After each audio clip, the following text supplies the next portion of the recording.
Hello दोस्तों, मैं Zhao जीशु ले आई हूँ पूरे 1 महीने के बाद फॉरएवर वंडर्स का नेक्स्ट चैप्टर अपने चैनल लव ऑफ वेंझाऊ पर।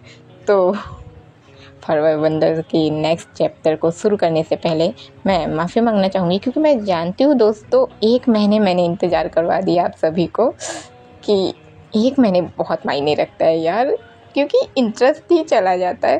तो मुझे माफ़ कीजिएगा क्योंकि मैंने 1 महीने बहुत ज़्यादा इंतज़ार करवा दिया है आप सभी को। पर आज इसे सुनने से पहले आप सभी अपना दिल थाम के रखें, क्योंकि ऐसे ऐसे मोमेंट सुनाने वाली हूँ। हाय, मुझे तो ऐसी ब्लशिंग आ रही थी ना, हाय क्या बोलूँ मैं। पर खुद को कंट्रोल करते हुए अभी कहानी में आगे बढ़ते हैं। अब ये जो 2 की जोड़ी थी वो 3 की जोड़ी बन गई थी। झाओ और वेन काओ की जांच कर रहे थे और ऐसा कर रहे थे कि जैसे काओ को लग रहा था कि वेन और झाओ के बीच में अच्छी दोस्ती है। झाओ चुप हो गया और काओ को देखने लगा। झाओ जानता था कि किंग फेंग तलवार का मास्टर एक बुरा आदमी था। वो इस मासूम को पालने में कामयाब कैसे रहा। वेन ने इस बात का फ़ायदा उठाया और बेशर्मी से झाओ के कंधों के चारों ओर अपनी बाहें लपेट ली और काओ से बोला, धन्यवाद मास्टर काओ। असल में मैंने मन बना लिया है कि इस ज़िंदगी में मैं भाई झाओ के अलावा किसी और से शादी नहीं करूँगा। काओ का मुंह ठीक उतना ही बड़ा खुल गया जितनी बड़ी उसकी आंखें थी। झाओ ने पलटवार किया क्योंकि झाओ को पहले से ही इसकी आदत थी। मुझे डर है कि मुझे भाई बहन को निराश करना होगा। अपनी बीमारी के कारण मैं ज़्यादा समय तक जिंदा नहीं रहूँगा, धीरे धीरे मर रहा हूँ। इस आत्मा से खुद को बांधने का क्या फ़ायदा। वेन सीरियस था। वेन ने कहा, अगर आप चले गए तो मैं अपने जीवन के अंत तक अकेला रहूँगा। झाओ ने कहा, एक महान दिमाग के लिए अकेलापन सहना अक्सर नियति होती है। मैं इससे छेड़छाड़ करने वाला कौन होता हूँ। वेन बिना किसी डर के बोला, चलो बहुत विनम्र मत बनो आजू, यह तुम्हारे लिए बहुत विनम्र है। झाओ तुरंत बोला, बिल्कुल नहीं, मैं क्यों होऊंगा। काओ का ध्यान दोनों पर ही था। फिर उसने कहा, क्या ये झाओ भाई की बीमारी है जो आप दोनों के बीच बाधा बन रही है। वेन थोड़ी देर चुप रहा, फिर हंसने लगा। वेन को काओ के लिए लगाव फील हुआ। झाओ ने बहुत देर बाद खांसते हुए वेन के बाहक को हटा दिया। फिर बोला, भाई काओ को इस बारे में ज़्यादा सोचने की ज़रूरत नहीं है। मैं और भाई वेन एक बिसरे हुए चिरसे के सबसे करीब हो सकते हैं। काओ को लगा कि झाओ खुद को धोखा देने की कोशिश कर रहा है।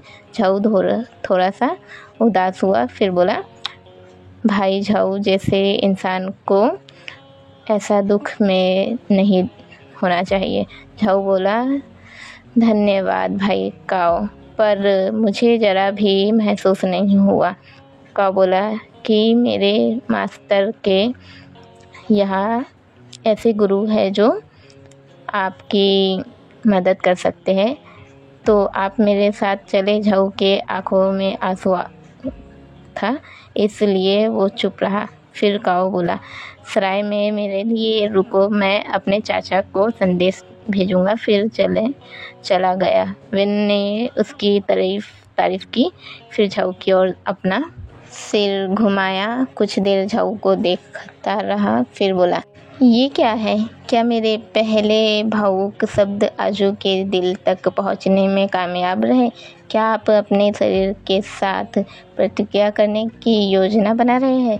झाओ मुस्कुराते हुए बोला, मुझे माफ़ करें तो, लेकिन मुझे ऐसा लगता है डांगटिंग जाने के पीछे भाई वेन के इरादे काफ़ी हैरान करने वाले हैं। वेन सीरियस हो गया। ज़रूरतमंद की मदद करना और उदार होना केवल छोटे गुण हैं। क्या आप बड़े गुण हैं? झाऊ अपने आँखों को सिकोड़ लिया और वेन को घूरने लगा। वेन ने धीरे से जवाब दिया, खाली नर्क वाला दिन उत्थान से एक दिन आगे है। क्या आपको नहीं लगता कि प्राचीन काल से ही अच्छाई और बुराई का एक साथ रहना असंभव रहा है? जब वेन ऐसा बोल रहा था तो वेन कहीं दूर देख रहा था। वेन बोला, ये अच्छी दुनिया है और इस दुनिया में राक्षसों का अस्तित्व नहीं होना चाहिए। सरगाओ चोंग हर किसी की खातिर बुराइयों को ख़त्म करना चाहते हैं। अगर मैंने उनकी मदद नहीं की तो इतने सालों पवित्र किताब पढ़ना बेकार हो जाएगा। झाऊ फिर भी चुप रहा। वेन झाऊ की ओर देखा। आप क्या सोचते हैं आजू? बहुत देर के बाद झाऊ हंसा। भाई वेन ऐसे बोलते हैं मानो आप सच्चे सज्जन हैं। वेन बोला, इस दुनिया में 3 प्रकार के लोग हैं, वे जो मांस खा सकते हैं, वे जो इसे बुरा नहीं मानते और वे जो इसे बर्दाश्त नहीं कर सकते। वे ऐसे ही पैदा होते हैं, लेकिन पहला प्रकार गरीबी में पैदा होता है और तीसरा प्रकार विलासित में पैदा होता है। झाऊ थोड़ी देर शांत रहा, फिर बोला, भाई वेन ऐसे रहस्यों के बारे में बात करते हैं जिन्हें मैं समझ नहीं पाता। हाँ, मैं एक बात जानता हूँ और वो क्या है? एक बार अलग परिस्थिति में फंसने के बाद कोई भी इंसान अपरित नहीं रह सकता। वेन थोड़ी देर के लिए चौंक गया, फिर वेन इतना ज़ोर से हंसा कि उसकी आँखों में आंसू आ गए। झाऊ वेन को देख रहा था। उसकी बीमार त्वचा उसके फीलिंग को नहीं दिखा रही थी। झाऊ की पलकें झुक गई। ऐसा लग रहा था झाऊ वेन की आत्मा के अंदर गहराई से खोज करना चाहता हो। थोड़ी देर के बाद वेन सीधे खड़ा हो गया और ज़ोर ज़ोर से सांस लेने लगा। अपनी आँखों से आंसू पोंछ रहा था। आजू, मुझे पता चला है आप मेरे पूरे लाइफ में पहले इंसान हैं जो मेरी पसंद के लिए सबसे अच्छे हैं। आप जानते हैं, मैं असल में बस बदलना के बारे में थोड़ा बहुत जानता हूँ। वेन बिना पलके झपकाए झाऊ को देखा। क्या तुम सच में हो? वेन बोला, इसलिए शायद मैं खुद को जियांग में बदल लूँगा। झाऊ वही खड़ा था। जब झाऊ ने देखा वेन झाऊ को ऊपर से नीचे देख रहा था तो झाऊ ने खुद को संभाला और सराय की ओर जाने लगा। वेन ने झाऊ की पीठ देखी और देखा वेन झाऊ के पीछे के ब्लेस को देख रहा था। झाऊ इस वक्त खुद को संभाल रहा था और वेन बस इतना जानता था कि झाऊ धूप सेक रहा है। ऐसा आदमी सुंदर कैसे नहीं हो सकता? वेन सोचा। लगभग 30 सालों तक जीवित रहने के दौरान वो कभी भी इस बारे में गलत नहीं था। ये देख के कि झाऊ अब बहुत दूर था, वेन झाऊ के पीछे गया और अपनी सासों में कहा, कोई कैसे जान सकता है कि वे बदल जाएंगे? और चाहे कोई मांस की जो विभूति होती है, मास्क हो या ना हो, क्या ये वैसे भी दुखद नहीं होगा? रात हो गई थी। काओ उन तक पहुंच गया था। माहौल अजीब देख रहा था। माहौल ही अजीब हो गया था। वो बोला, क्या भाई वेन और भाई झाऊ के बीच झगड़ा हुआ है? इस बारे में ज़्यादा मत सोचो, भाई काओ दोनों ने एक साथ ही जवाब दिया। वेन ने झाऊ की ओर आंखें सिकोड़ ली। वेन की नज़र तेज और चीर से भरी थी। झाऊ भी कुछ नहीं बोला। झाऊ तो एकदम ही शांत हो गया, कुछ भी नहीं बोला। काओ अपना सिर खुजलाने लगा। क्या करूँ? ये क्या हो रहा है? दरअसल मुझे नहीं पता कि इसे कैसे कहा जाता है, लेकिन हाँ, मैंने ऐसी चीज़ों के बारे में पहले भी सुना है, लेकिन मैंने अपने जीवन में कभी इसे अस्तित्व प्राजों के साथ नहीं देखा। वेन काओ को चुपचाप देख रहा था, इसलिए काओ बोलता रहा, आप गलत मत समझिए, मेरा मतलब कुछ और नहीं है। हालांकि इसे समझाना थोड़ा मुश्किल है, लेकिन आप दोनों बहुत ही साहसी इंसान हैं। ये थोड़ा अजीब है, लेकिन मेरी बात को सीरियस ना ले। झाऊ शराब के कप को लिया और पीते हुए सोचने लगा, बेवकूफ़ लड़का बातों में उलझाने की कोशिश कर रहा है। काओ ने अपना सिर नीचे किया, फिर बहुत देर बाद ऊपर देखा। काओ का चेहरा इस वक्त लाल था, साथ ही उसकी आवाज़ धीमी। उसने कहा, आप दोनों अलग अलग कमरा चाहते हैं या सिर्फ एक कमरा? झाओ जो शराब पी रहा था, काओ की इस बात से वो अकबका गया। वेन तो घूर रहा था और सोचने लगा, हमें एक लड़के का खजाना गया है ना। तीनों के बीच माहौल अजीब हो गया था। कोई कुछ नहीं बोला, बस झाऊ खास रहा था। तभी अचानक ही ऊपरी मंजिल से तेज चीख की आवाज़ आई, जिस कारण नीचे बैठे मेहमान लोगों ने ऊपर देखा। उन लोगों ने देखा कि वेटर लड़खड़ा के नीचे गिर रहा है, जैसे उसने अभी अभी कोई भूत देखा हो। उसकी आवाज़ काँप रही थी, ए मदर। काओ का चेहरा सीरियस था, उसने सर ऊपर करके रखा था, साथ ही तलवार पर मजबूत अपने हाथ। वह एक पुरुष और एक महिला का जोड़ा था, जिसने एक ही समय में ऐसा किया था। उन लोगों ने एक साफ सुथरे कपड़े पहने थे और भाई बहन जैसे लग रहे थे। हमेशा ऐसे लोग होते थे जो दूसरे के काम के बारे में चिंता करने से खुद को रोक नहीं पाते थे। वेन ने झाऊ पर अपनी पैर से लात मारा। आंसू, क्या तुम इसकी जांच नहीं करोगे? झाऊ खड़ा हो गया और वेन को नीचे कर दिया। पहले आप। वेन ऊपर की ओर दौड़ा।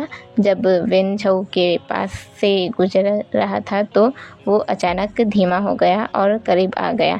उसकी आवाज़ धीमी थी, अगर आप मेरे साथ रात बिताएंगे तो मैं आपकी इच्छा अनुसार गुजियांग में बदल जाऊंगा।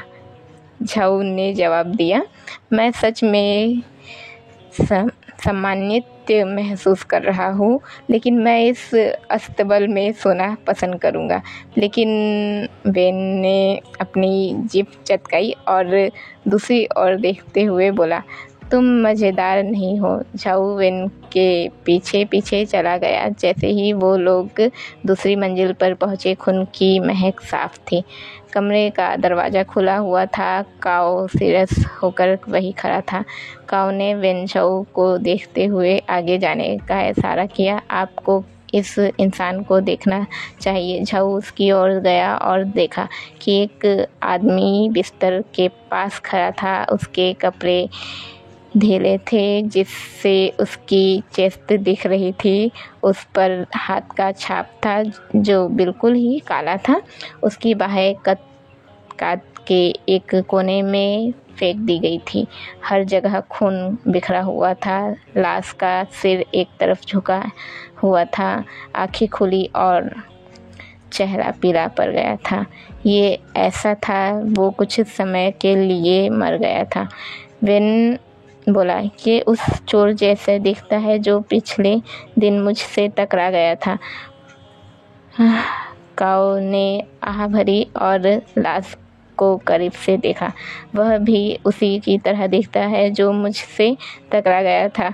ये दोनों ही मदद के लिए झाऊ पर निर्भर थे। दोनों को ही फील हुआ। दोनों के हाल एक जैसे थे और काओ और वेन एक दूसरे की देखने लगे।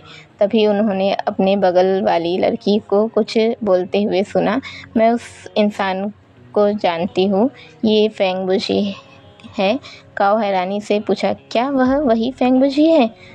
उस लड़की ने उस लाश के बाएं हाथ की ओर इशारा करते हुए सिर हिलाया। ऐसा कहा जाता है कि फेंग बुशी 30 साल का एक इंसान है। और फिर अचानक उसका चेहरा गुलाबी हो गया। वो जो आगे कुछ बोलने वाली थी तो थोड़ा सा शर्मा गई। झाऊ उसके बदले में बोला, उसके अलावा ऐसी अफवाहें हैं। फिर झाऊ बोला, अगर आप ये ना सुन पाए तो आप बाहर जाए या हमारी ओर पीठ कर ले। उसकी पैंट उतारने से पता चल जाएगा कि वो महान चोर है या नहीं। वो लड़की शर्मिंदगी से अपने साथ वाले लड़के की ओर देख रही थी। उस लड़के ने कहा, जाओ शियालान, तुम्हें जाना चाहिए। वो बाहर गई और बाहर जाकर कमरे के बाहर इंतज़ार करने लगी। जैसे ही वो मुड़ी, वेन ने उसकी पतलून उतार दी, जिससे पता चला कि शरीर का एक विशेष हिस्सा काट दिया गया था। वेन सोचने लगा कि ये तो वही है, इसमें कोई शक नहीं है। जब उसने पहले छुआ था तो कुछ भी एहसास महसूस नहीं हुआ था। वेन ने फेंगबुशी के कपड़े उतारे, बहुत सारे खजाना पैसे, साथ ही थैली भी मिल गई। वेन समझ गया उसका कुछ भी नहीं खोया है। वेन जो समझ गया था कि उसका कुछ भी नहीं खोया, उसने थैली अपने चेस्ट के पास रखा। फिर काओ से बोला, भाई काओ, यहाँ आओ और देखो क्या तुम्हारा सामान यहाँ है। काओ और झाऊ वेन को देख रहे थे। झाऊ ने वेन को याद दिलाया, इस समय मृत्यु बहुत ज़रूरी है मिस्टर चैरिटेबल वेन। फिर उसने जानबूझ के कहा, क्या आप मुझे अभी पैसे दे सकते हैं। वेन उदास था, हमें पहले से ही एक दूसरे के हैं, आप अभी भी उस पर मोल भाव क्यों कर रहे हैं। झाऊ ने वेन का कॉलर पकड़ा और एक साइड किया। फिर उस लाश की तलाशी लेने लगा। उस लाश के छाती से लेकर पीठ तक हमला किया गया था। झाऊ ने उसे धक्का। फिर बाहर लड़की से बोला, आप अंदर आ सकते हैं युवा मिस। अब उस आदमी ने अपने बारे में बताया, मेरा नाम डेंग क्वांग है, गाओ चोंग का शिष्य, और ये मेरी बहन गाओ शियाओलान है। हम अनुभव संचय करने के लिए यात्रा कर रहे हैं, लेकिन कुछ दिन पहले मेरे गुरु से एक संदेश मिला, इसलिए हमें डोंगटिंग की सभा से पहले वापस लौटना पड़ा। मैं आपको कैसे संबोधित कर सकता हूँ।